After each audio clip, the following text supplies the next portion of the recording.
नाज़रीन गिरामी अस्सलामु अलैकुम वरहमतुल्लाहि वबरकातुह।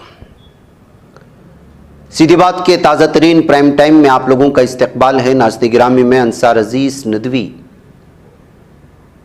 इस वक्त एक और अहम तरीन मौजू पर प्राइम टाइम में आप लोगों के सामने गुफ्तगू करने जा रहा हूँ कि राजस्थान में क्या कुछ होने वाला है। आप जानते हैं कि 2024 के आम इंतखाबात आने वाले हैं। उससे पहले 5 रियासतों में असम्बली इंतखाबात की तारीख का ऐलान हो चुका है। अलग अलग तरह के दावे हैं। जनाब आज़म शिहाब साहब ने कुछ सियासी तबसरा करने की कोशिश की तो मैं अपने राजस्थानी भाइयों के सामने उन तफसीलात को रखने की कोशिश कर रहा हूँ।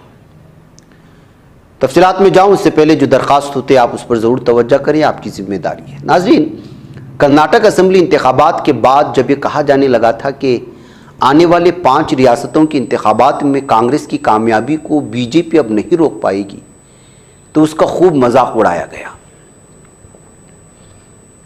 जनाब आज़म शिहाब साहब का मानना है, मशवरा ये दिया जा रहा था कि कर्नाटक की जीत से कांग्रेस को बहुत ज़्यादा खुश होने की ज़रूरत नहीं है, क्योंकि उसके असरात मध्य प्रदेश, राजस्थान जैसी रियासतें कबूल नहीं करेंगी। कर्नाटक जुनूब की रियासत है और जुनूब में यूं भी बीजेपी कमज़ोर है, लेकिन छत्तीसगढ़, मध्य प्रदेश, राजस्थान जैसी रियासतें जिन्हें काव बेल्ट भी कहा जाता है, वहां बीजेपी बहुत मजबूत है, जहां उसे हराना मुश्किल होगा। लेकिन अब जबकि 5 रियासतों में इंतखाबात का बिगुल बज चुका है, तो कौमी मीडिया पर भी दबी जबान में कांग्रेस की बढ़तरी व कामयाबी की पेशनगोई शुरू हो चुकी है। यह अलग बात है कि इस पेशनगोई के साथ ही मोदी लहर का भी झुनझुना बजाया जा रहा है, लेकिन चूंकि अब लोग खबरों इश्तिहारात के फ़र्क को बखूबी समझ लेते हैं, इसलिए बीजेपी का यह दाव भी नाकाम हो रहा है। राजस्थान के बारे में कहा जाता है कि सचिन पायलट वहां कांग्रेस की कामयाबी की तैयारी के प्रवास में रखना डालेंगे। कौमी मीडिया पर तो ये इतने उत्सुक से कहा जाता था गोया सचिन पायलट ने खुद चैनल वालों को इससे आगाह किया। इसके जरिए कोशिश ये थी कि सचिन पायलट की नाराजगी को उछालकर कांग्रेस में इख्तिलाफ पैदा किया जाए, लेकिन यहां बीजेपी ये भूल गई कि अगर उसके पास ये खुद साख्ता चाणक्य हैं, तो राजस्थान में कांग्रेस के पास अशोक गहलोत हैं, जिन्हें उसके मुखालिफिन भी जादूगर कहते हैं। इस जादूगर ने बीजेपी की उस चाल को भांपते हुए सचिन पायलट की नाराजगी को कुछ यूं दूर किया कि उसका साइड इफेक्ट बीजेपी में वसुंधरा राजे सिंधिया की नाराजगी की शक्ल में जमकर जाहिर हो रहा है। कहां तो कोशिश थी सचिन पायलट की नाराजगी को केश करने की, और कहां खुद के घर को चिंगारी शोला बन गई है। तकमीली तलबीना, ताकत, सेहत और शिफा के लिए सुन्नत और तिब्बे नबवी का बेहतरीन नुस्खा। नाजरीन, क्या आप भी खुशहाल मालदारों की तरह कामयाब बिजनेस करके हजारों और लाखों रुपए कमाना चाहते हैं? अगर आपकी हाँ है तो आज ही से अपने इलाके में तकमीली तलबीना का आसान बिजनेस करना शुरू करें और चंद ही महीनों में कामयाब बिजनेसमैन बनने के तरीके बेहतरीन तजुर्बों के साथ सीखें। बिजनेसमैन बनने का ये मौका कहीं आपके भी हाथ से चला न जाए, इसलिए अभी हमसे राब्ता करें 9890963757। Takmeeli food products private limited, Malegaon, India. नाज़रीन में राजस्थान में बीजेपी और कांग्रेस ने दोनों ने जो है अपनी अपनी लिस्ट जारी कर रहे हैं और सिलसिला जारी है। ऐसे में मध्य प्रदेश की तरह राजस्थान में भी बीजेपी की हालत इतनी खराब है कि उसने अपने हथियारों के इस्तेमाल का अपने उन हथियारों के इस्तेमाल का फैसला किया है जिनके सहारे वो मरकजी इख्तिदार की जंग में कामयाबी हासिल की थी। चूंकि 5 रियासतों के इंतखाबात 2024 के आम इंतखाबात के सेमीफाइनल की मानिंद हैं, इसलिए बीजेपी ने सेमीफाइनल जीतने के लिए अपनी पूरी ताकत लगा दी है। लेकिन इस पूरी ताकत के बावजूद मध्य प्रदेश की ही मानिंद राजस्थान से भी उनकी जमीन खिसकती जा रही है। हम यहां हवा उखड़ने का लफ्ज इसलिए भी नहीं कर सकते कि इन दोनों रियासतों में बीजेपी की हवा बन ही नहीं सकी है। नाराजगी पाई जा रही है मैदानी सतह पर आवाम में। हाँ, इन बेल्टों में हमने मध्य प्रदेश में तो सुना कि किसी के मुंह पर पेशाब कर दिया गया, किसी को मार दिया गया, फलां हो गया, फलां हो गया, फलां हो गया, कबाइलियों को मारा, दलितों को मारा, मुसलमानों को मारा, मुसलमानों के घर गिराए गए, मॉब लिंचिंग हुई और न जाने क्या कुछ। ये खबरें तो मिली, लेकिन तरक्कियात की खबरें कहीं से नहीं आई।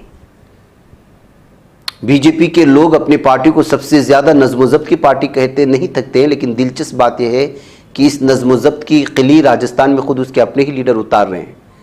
होना तो ये चाहिए था कि पार्टी की जानिब से जिसे भी उम्मीदवार बनाया जाता, टिकटों की आस लगाए दूसरे लोग खामोश हो जाते और पार्टी के फैसले पर लब्बैक कहते, लेकिन यहाँ तो बाकायदा बगावत शुरू हो चुकी है राजस्थान में। और ऐसी बगावत की टिकटों की उम्मीद लगाए हुए लोग आज़ादाना तौर पर इंतखाब लड़ने लगे हैं। ऐसे में बीजेपी के वोट बिखर जाएंगे।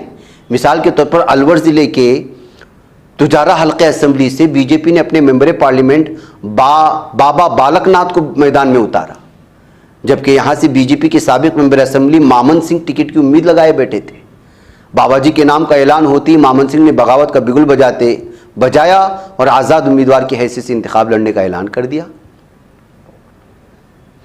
पार्टी के नज़्म ज़ब्त का तकाजा तो ये होना चाहिए था कि एक साबिक मेंबर असेंबली एक मौजूदा मेंबर पार्लियामेंट के सामने खामोश रहता, लेकिन ये तो उस सूरत में मुमकिन है ना जब नज़्म ज़ब्त की पासदारी के दावे की कोई ज़मीनी हकीकत भी हो, जब सब कुछ झूठ और मक्कारी पर मबनी हो, तो फिर इताअत और फरमाबरदारी की भला कहाँ गुंजाइश बाकी रहती है।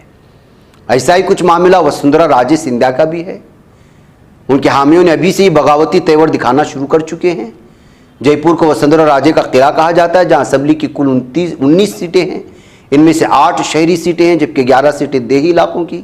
इन 8 शहरी सीटों में से 2 सीटों पर पहली लिस्ट में उम्मीदवारों के नामों का ऐलान कर दिया गया और दोनों सीटें विद्यानगर और झूटवाड़ा की हैं, जहां वसुंधरा राजे सिंधिया के हामियों को टिकट न देकर नए चेहरों को मैदान में उतारा गया।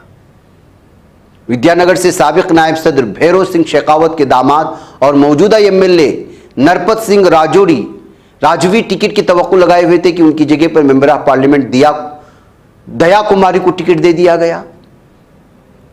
इसी तरह झूटवाड़ा असेंबली सीट से member parliament colonel Rajyavardhan Singh को मैदान में उतार दिया गया, जबकि यहां से साबिक वजीर राजपाल सिंह टिकट की उम्मीद लगाए बैठे थे। इन दोनों सीटों से टिकट के ख्वाहिशमंद दोनों अफराद वसुंधरा राजे सिंधिया की कट्टर हिमायती हैं, जिनके बारे में कहा जा रहा है कि ये लोग आज़ाद उम्मीदवार की हैसियत से भी मैदान में उतर सकते हैं। इस सूरत हाल ये बताने के लिए काफ़ी है कि राजस्थान में बीजेपी की ढोलकियां बजने से कबल ही फूट चुकी है।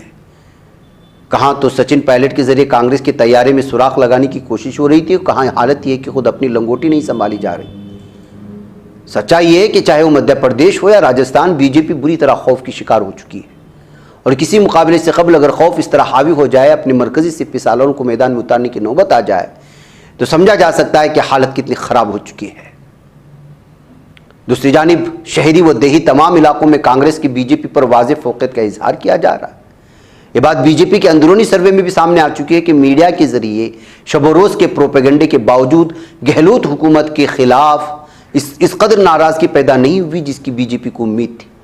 यही वजह है कि बीजेपी नए लोगों को उम्मीदवार बना करके मैदान में उतार रही है, लेकिन इस मास्टर स्ट्रोक के नतीजे में उसके पुराने लोग उससे दूर हो रहे हैं या फिर उसके खिलाफ ये खम ठोक कर मैदान में उतर रहे हैं।